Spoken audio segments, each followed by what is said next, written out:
Meanwhile, the Save South Africa Civic Movement is not happy with the outcome of the disciplinary hearing at Pretoria High School for Girls.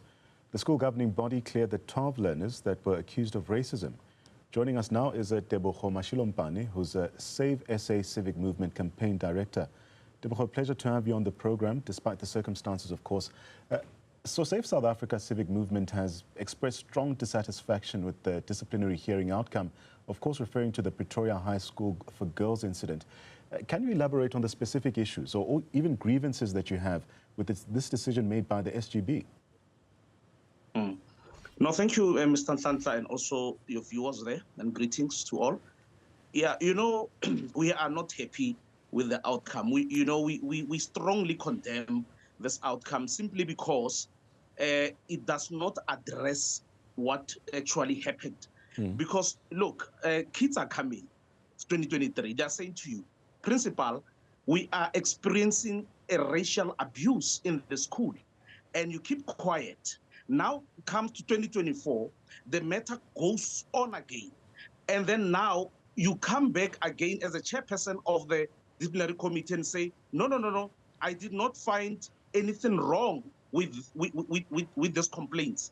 So that on its own, I mean, it's a call, it calls for concern, because now you are basically saying these kids, they must never ever complain about issues of racism at girls' high school. You are basically closing a door for them and also those who are going to come after. Let's look at the issue of 2016, where they say they're almost the same, but the issue of race came in the picture again, and the solution was granted, which we all don't know what was the solution to the problem. And then the matter was wrapped like that.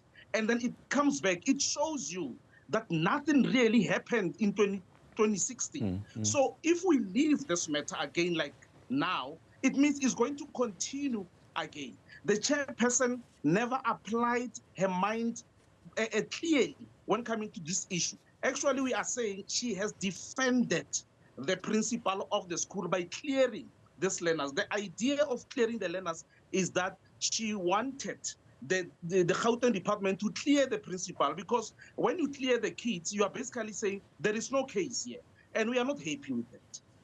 You're not happy with that. And of course, the 2016 incident you referred to, where black girls were being told they can't wear afros because it's untidy. But let's move on and concentrate on this case again. The decision from the disciplinary hearing has been criticized for its racial implications. How does Save South Africa Civic Movement then plan to address and even challenge these concerns effectively? We are saying the Department of Education, Gauteng, must take a lead in this thing. They must not take the responsibility and give to somebody and take a backseat. They need to take a lead in this matter. What we are saying, we say, one, we want the disciplinary committee to publish the content of the WhatsApp. That's the number one. And we are saying, don't publish the names of the children, so for the sake of protection. Alternatively, take out or publish the summary of what happened there. Number two, we are saying we want opinion of every member who was there in the disciplinary committee. We are told there were 3 people. So we are saying each one of them must give us his or her opinion. And then failure to do that, we are calling for a rerun of this process. And we are saying we are looking, they must look for an impartial person, because it has been proven that the chairperson is not impartial. She has taken side.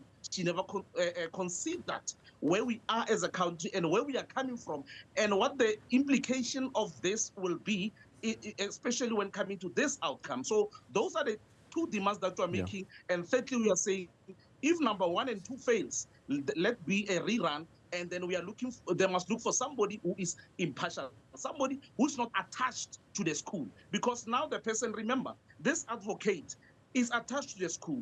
Her role is to defend the school.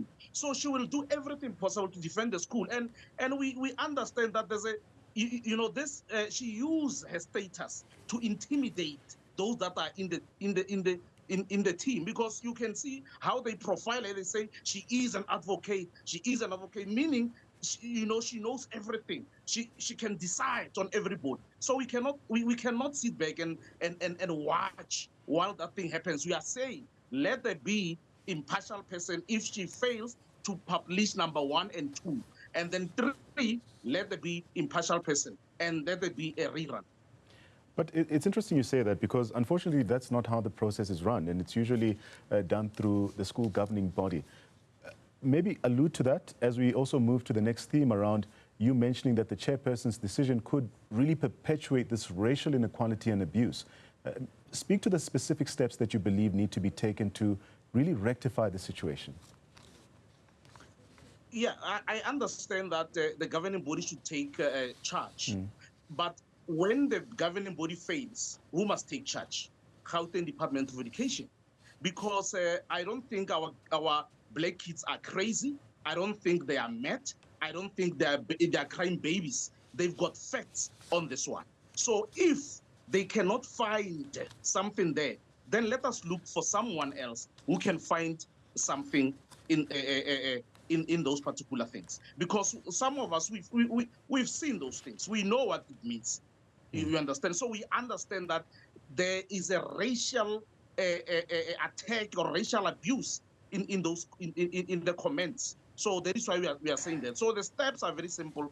Gauteng Department of Education must now take a lead, and I'm happy that the spokesperson says they are going to go further into this thing. So it is the responsibility. Remember, the schools in Gauteng belongs to Gauteng Department of Education. So we cannot put people and say because now the governing body is here. If the decision we feel as a society that this decision is not the right decision, if we feel that the procedure was wrong, if we feel that the people who are put in that particular committee are incompetent and they are biased, we've got the right as a society to say, no, Department of Education now come in and interfere. The Department of Education gave space to the governing body to deal with the issue. But now we see they have failed. And then now what they're trying to do, this will perpetuate, animosity and also increase the fight between these children. Because imagine now you come to school on Monday and then they say somebody who's been bullying you is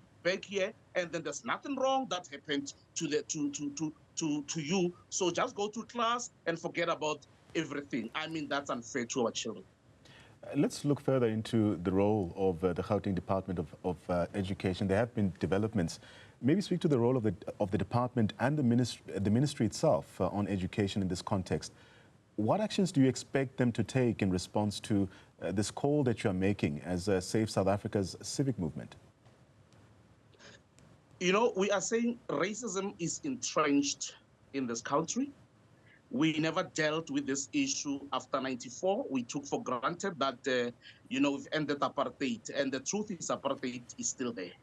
So what we are asking is, take racism, put it in the curriculum. Now we are talking to the policymakers. Put this in the curriculum. Let all the children, black or white and white, let them learn about racism. Let them understand where we're coming from as a nation. Let them understand that people had to die for this democracy. Let them understand that lives of people have been lost because of this democracy. Show these kids, as much as we believe that these kids were taught this type of behavior, teach them again in the classroom to say, you cannot do this thing. Not now, not in 2024. We have moved on as a nation. We are a rainbow nation. So we are saying, put this thing in the curriculum. That is the first stage. Number two, we are also calling on, but that maybe I might not say it now because I'm waiting for the resolution of it. But we are calling for something else if this fails. But we are saying, put this in the curriculum. Let all these kids learn about this particular thing. As we wait for this something else that you speak of, the Save South Africa Civic Movement is also calling for transparency regarding the disciplinary process. How important is this transparency that you speak of, Tebogo, for rebuilding trust, but also ensuring accountability in such cases? When you put this thing in public, remember this issue is no more now the issue of Girls High. It has attracted the whole nation. So it's a national issue. So when you put this thing out there and you say, these are the facts, and then even those who are worried will say, yeah, at least now we can see that, no, it was not that bad. But if you hide this thing, it means now you are hiding something that is so important and so bad. You understand? So that is why I'm saying, put this thing out there. Let people make their own decisions, because I must tell you, not all white people are racist. So that we must put it very clear. We are not saying all of them are racist, but in this case, the outcome is racial, and then it continues further to divide us as a nation. And as we wind down our conversation, the outcome of the hearing is said to have a long-lasting psychological impact on black learners. What are the potential consequences, from your view, for students who are subjected to such treatment? And how can schools and communities really address these issues? Look, Mr. Tanza, when a child says, I'm bullied at school, and then we all say, no, we don't have evidence, but the child keeps on coming back home and say, Dad, Mom, I'm being bullied at school every day. You go to the school, they say, no, man, there's no evidence of that. What do you think that will do to the child? One, anger is number one. Two, hatred. So we are going back to pre-1994, where we used to have hatred as kids, hatred towards the white people because of what we've seen doing, what we've been told, what they've been doing to this particular country. So if now a child comes and say, I'm being bullied, and then you come and say, no, it's fine, you are not bullied, no, there's no bullying here. So what do you think will happen? This has a long-term psychological impact in the life of a child. We are basically destroying the child, because now they begin to look at the white people with a different eye. You know, some were friends, and then now the friendship needs to go, because there are two types of people in the same school, because our belief is that South Africa is the rainbow nation, is for white and black people. We are not pro-black, we are not pro-white. We are simply saying we are South Africans and we want a united South Africa. So when things like this happens, they take us back and they make us very angry, because they are basically tainting the image of those who fought for this particular democracy, particularly apartheid and racism. So that is why we say what we are saying now. And then now maybe I can also add to say, sure, I might have said we're not going to delve much into this, but I'll highlight to you that, remember the TRC issue. The TRC came, and then some people rejected to come to the TRC. So that on its own showed that we are not going to move on. So that is something that we need to look at, and we are looking at it as a civic movement to say, but let's go back to the TRC. Let's see what really happened there. Why are we still not finding people who are dead? Why are these people still not showing us the graves of those who died, who were killed in the days of apartheid? So you must understand, Mr. Sihume, that black people are not healed, and we must face this thing. You know, the problem is that we are not willing to face this issue because we want to be political. So we need to face this issue head on, black and white. We must face this thing. We must stop racism. We must fight against racism, because it is not only in schools, it is everywhere. Imagine your father comes back home, talks about racism. A child comes back from school, talks about racism. What kind of a society is that one? Mr. Mashilompane, finally, and for clarity as well, you've demanded a public release of the disciplinary hearing content, but also the individual reports from the committee members. What do you hope to achieve with these demands, and how do you think they will impact the broader conversation about racism in schools? You know, the publishing of this one will allay fears, because if now we say, everyone says, no, it's racism, and then now they put everything on the table. Do you see that now you are taking us into your confidence? So that's what we want. We are saying people are fighting out there, and then, but we don't, the information is not public. It's only privy to certain people. So that is the problem. So, but now when you put it out there, you know, people will be able to see with their own eyes and read with their own mind and say, you know what, I think this is like this. Thank you so much for your time. Tebogo Mashilompane, of course, giving us his perspective on this ongoing debate around racism in schools.